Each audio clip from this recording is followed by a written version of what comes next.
Hey everyone, my Erin Condren launch day order is here and it is the new updated hourly layout.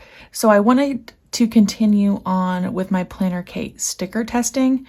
This isn't going to be a review of this planner, as I'm sure there are other reviews already out there on YouTube.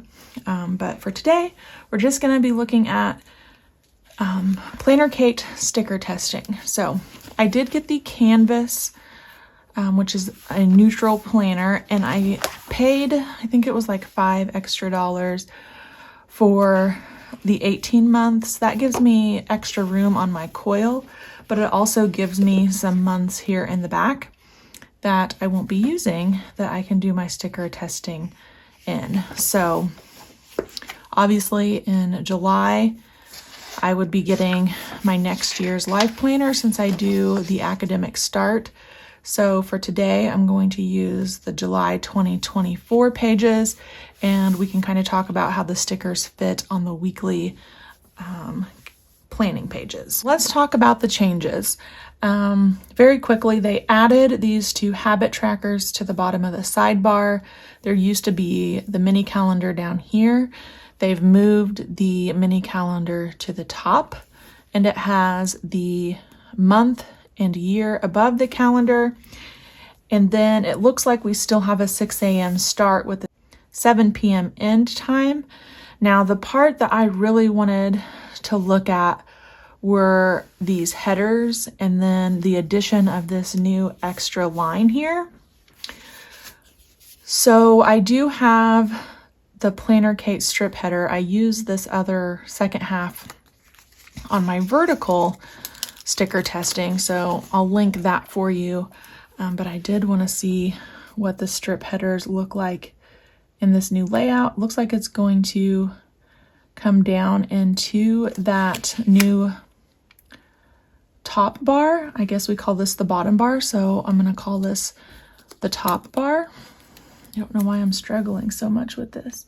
The tops are rounded still in the planner, as they have been in the years past, so that's just something to take a note of. But this did go down just a little bit into that new box. The other thing I wanted to check was if any washi covers that like as a perfect fit. So this is PlannerKate add-on 5 for her weekly kits, and it is the thin washi. Now obviously this is not going to cover the entire space. Let's just do this. Let's look at what a thin strip looks like.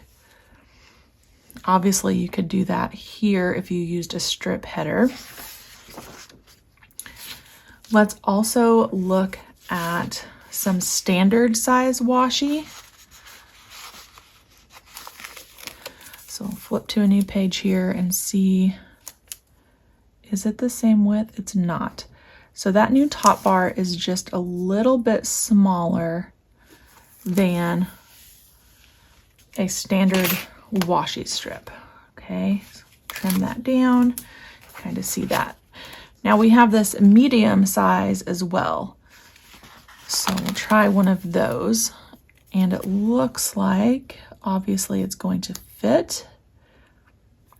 Fills up a little bit over half of that new top bar. But then I also wonder if, yeah, we can still get one of these in underneath if you use the current strip headers.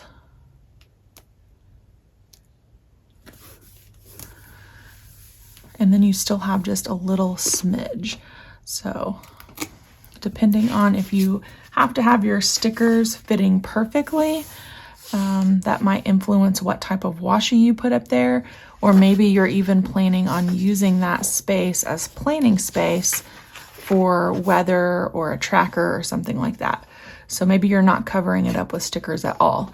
But I think probably there's going to be a lot of us that do continue to use washi. So I wanted to show you what the standard size looked like, the medium, and then the thin washi, just to give you an idea There. So let's turn another page, just going through the pages here, and test out some other sizes. So you could use a label that's that size, or one looks like that's this size. I guess the question is, nope, that's a little bit too big. We'll leave that there for reference. The question is this the same size as these hour slots? And I think the answer to that is no. So we have, this ruler is so hard to read. So I did grab my ruler just to measure. Guys, this is playing tricks on me here. Maybe I need to do it this way.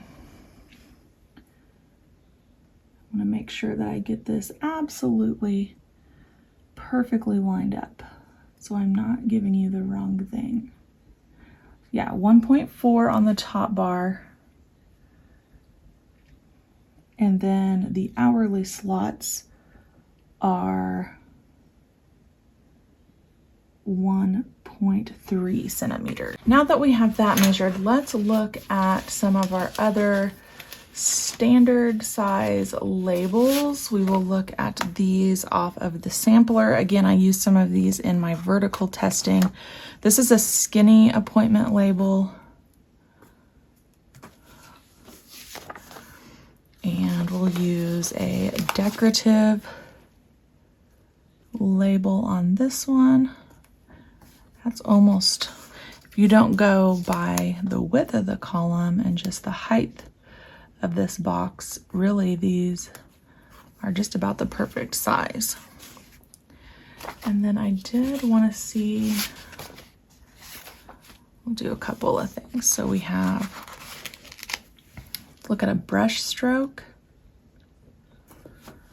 and maybe one of these larger ones. That's like a perfect fit as far as height goes too. Down the little crooked there.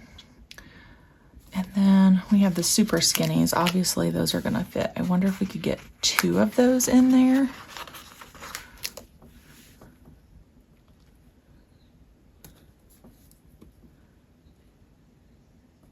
It's a tight squeeze if you do 2. Here's what I was looking for. I wanted to try a standard size appointment label. This is the skinny. So I want to leave those on for reference. Let's turn the page again. We'll try standard size.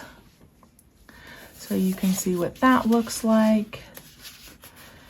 And then I want to find a full box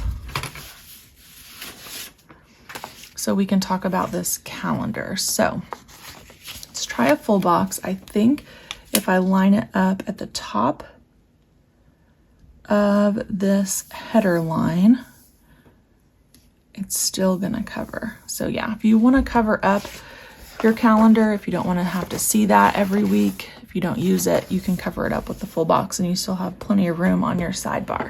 The other thing that I thought would be super cute, I'm thinking about how I would be using these as I'm planning.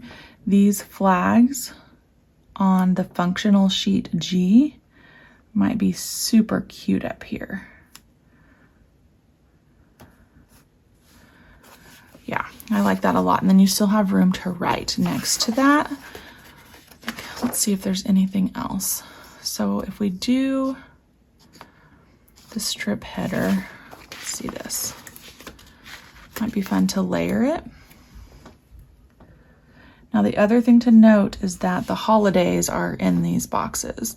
So for some people, they might have to white those out if that's gonna bother them, or maybe your washi is gonna be covering it already, or you could put a sticker over it, of course. So I really like that option. Now I think that just having the washi with the dates printed in the planner showing are really cute too. So I feel like we have lots of options here. Surely something is going to work for us, right? Depending on our preference, of course.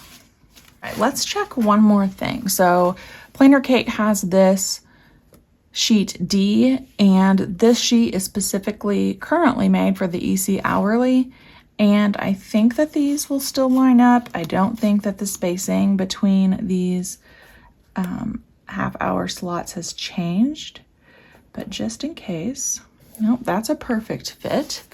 And then let's see if these, oh, maybe these are the same, but smaller strips.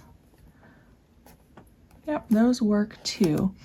Now, if we go over to the sidebar, are these spaces the same as these still? Because in the vertical planner, I feel like that's not true.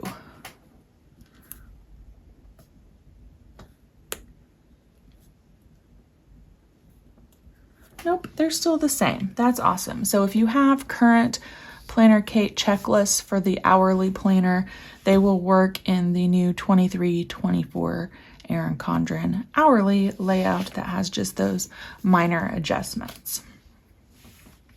Okay, I think this is going to wrap it up. I know that was probably a very quick video. Looking at my camera, I'm not very far in here, but I think we tested what I needed to test and probably answered some of your questions. But if there's something, again, that I didn't test out that you want to see, please let me know, and I will try to get an answer back for you if a specific PlannerKate sticker fits in this specific layout. Thank you guys for joining me today, and happy planning.